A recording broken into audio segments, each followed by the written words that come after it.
We have here the best player of the ball game between Team Godspeed and Team Aces, Miss Regina Carpina with 18 points, 5 rebounds, 2 assists, and 8 steals. So congratulations muna madam, no? Napanood ko sa game na to, talaga bang pinapractice niyo yung press ninyo? Kasi simula first quarter hanggang fourth quarter, grabe yung press defense ninyo eh. Opo, pinapapractice po ni Coach para po ma-perfect po namin yung press po namin. Tapos, meron ba talaga kayong play? Kasi nakita ko kanina, kahit sinong ipalit sa inyo, parang same play yung nirarun ninyo pag drive, tinitingnan yung mga libre, lalo na rin sa mga 3 points, saka sa fast break. Talaga bang may practice kayo as a team?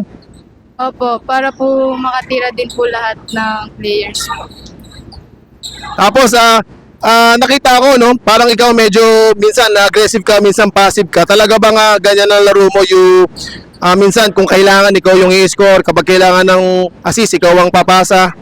Opo, kailangan ko din po makatulong sa team para po manalo.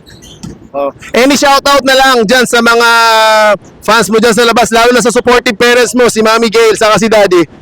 Shoutout po kay La Mami sa pagsama po sa akin, sa mga kakampi ko po, tsaka sa coaches ko po.